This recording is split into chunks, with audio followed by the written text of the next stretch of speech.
जुनून जुनून जुनून। आप अपनी प्रजा को काबू में रखिए राय बहादुर। क्या आपकी सरकार इतनी कमजोर हो गई है कि भोले भाले देहातियों से उसे खतरा पैदा हो गया है? इतना मत फैलो कि सिमटना मुश्किल हो जाए। हमारी सरकार ने आपकी वफादारी के लिए आपको यह टाइटल दिया है।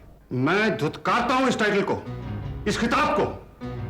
राजवंश घराना आपकी दी हुई इस खोखली इज्जत का मोहताज नहीं। टाइटल लौटाने का मतलब जानते हैं आप? अभी तो सिर्फ टाइटल लौटाया है।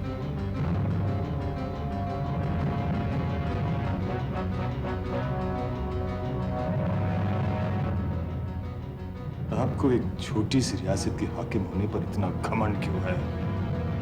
बड़े बड़े राजे महाराजे हमारी जूतियां सीधी करते हैं। तुम मेरी जूतियां चाटोगे कलेक्टर। मैं इतना बड़ा अपमान सहन नहीं करूंगा। You will regret this. आप पछताएंगे।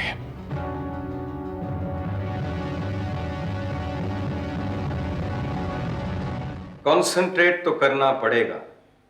अगर हम डिफेंस रिक्वायरमेंट्स पर कॉन्सेंट्रेट नहीं करते तो समझ लीजिए कि इंपोर्ट लाइसेंस में भारी कटौती हो जाएगी।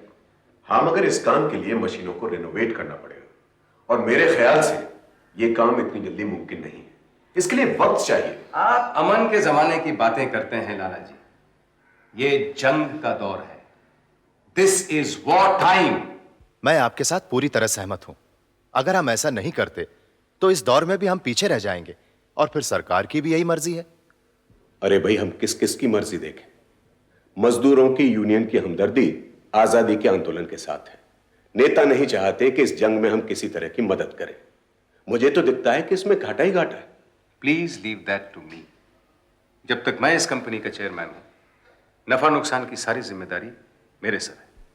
ठीक है, मगर सोच लो, बर्मा अंग्रेजों के हाथ से निकला जा रहा है और रंगून पर बमबारी के बाद तो अब ऐसा लगता है कि हिंदुस्तान के किसी भी इलाके में किसी भी वक्त हमला हो सकता है। ब्रिज, ऐसे हालात में इतना बड़ा रिस्क लेना। लाला जी, रिस्क के बिना कोई बड़ी इंडस्ट्रियल एम्पायर चली है क्या? Hello, Brijbhushan Dhanraj speaking. हाँ, मैं बोल रही हूँ। तुम घर कब तक लौटोगे? क्यों, खैरियत तो है? मनमोहन आए हैं। कौन मनमोहन? मनमोहन तुम्हारे भाई रंगून से आए हैं। उनसे बात करोगे? नहीं, मैं जरा मीटिंग में बिजी हूं इस वक्त। घर आके बात करूंगा। ठीक है।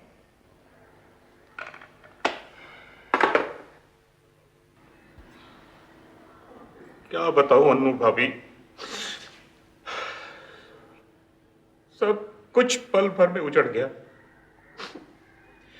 3 दुकानें, 2 बंगले, 2 वर्कशॉप्स, इस बमबारी में सब कुछ उजड़ गया भाभी, सब कुछ उजड़ गया, कुछ नहीं बचा। रो मत मनमोहन, हिम्मत से काम लो। लेकिन रंगून में दिन रात बमबारी चलती रही तो तुम वहां से बचकर निकल कैसे आए? भाभी, आपके आशीर्वाद से बच गया, वरना वहां तो आग बरस रही थी, आग भाभी। जापानी बमबारों ने कोई कसर नहीं छोड़ी, कोई कसर नहीं छोड़ी भाभी। वो आ गए।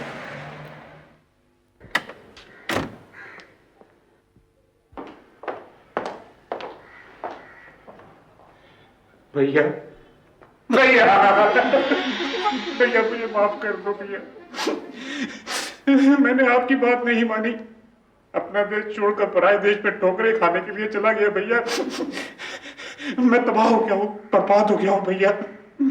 वर्कशॉप, दुकानें, बंगले, गाड़ियां सब हाथ में मिल गए भैया। मुझे माफ कर दो, मुझे माफ कर दो भैया। धीरज रखो मनमोहन। अब तुम यहाँ आ गए हो, तुम्हें कोई फिक्र नहीं। जो तबाही हुई उसे भूल जाओ और एक नए जीवन की शुरुआत करो। उठो। जब तक मेरे भैया मुझे माफ नहीं करेंगे मैं नहीं उठूंगा भाभी। मुझे माफ कर दो भैया। उठो मनमोहन, तुम्हें माफ करने के अलावा और भी बहुत काम है मेरे पास। छोड़ो।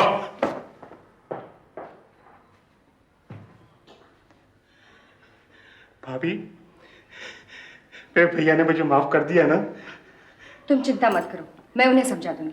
भाभी भाभी आप कितनी अच्छी हैं भाभी। मुझ जैसे दुखी आदमी की फरियाद आपने सुन ली। भगवान आपको सुखी रखे भाभी, बहुत खुश रखे। तुम पराया थोड़ी हो, मैं तुम्हारी भाभी हूँ आखिर। कितनी अच्छी भाभी है।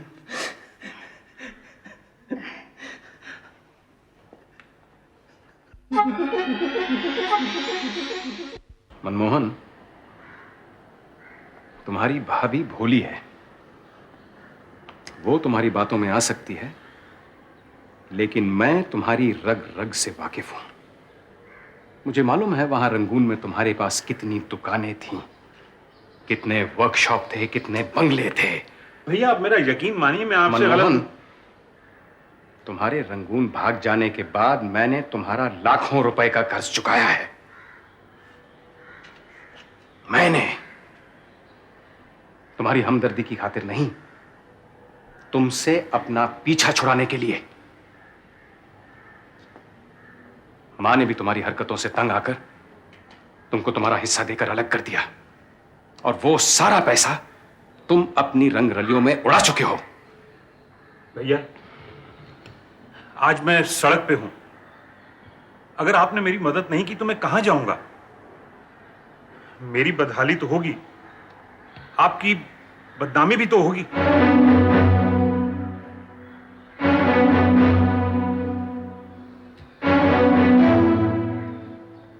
मनमोहन, मैं तुम्हें एक शर्त पे अपने घर में पनाह देने को तैयार हूं। आइंदा तुम कोई जलील हरकत नहीं करोगे। अगर मुझे पता चल गया कि तुमने एक बार फिर अपने रंग दिखाने शुरू कर दिए हैं, तो मैं तुम्हें धक्के मार के घर से बाहर निकाल दूंगा।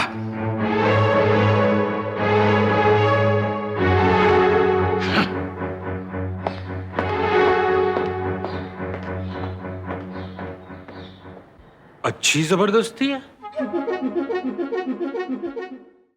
आप हमारी प्रजा ही नहीं, हमारी संतान है, और संतान का दुख पिता का दुख होता है। हम नहीं जानते कि बाजारों और दुकानों से अचानक अनाज कहां गायब हो गया। ये व्यापारियों की एक खतरनाक चाल है। अनाज गोदामों में छुपाकर उसे ज्यादा दामों में बेचेंगे, लोग भूखे मरेंगे और हाहाकार मच जाएगा। उन्होंने ये कैसे समझ लिया कि हम ऐसा होने देंगे। हमारी प्रजा को दाने दाने के लिए मोहताज करने वालों का जीना मुश्किल कर देंगे हम। ठाकुर, पता लगाइए हमारे इंसाफ पर कालिख लगाने की साजिश किन लोगों ने की है। अनाज कहां छुपा रखा है, कहां है वो गोदाम। पकड़ इसे। अनाज छुपा रखा है।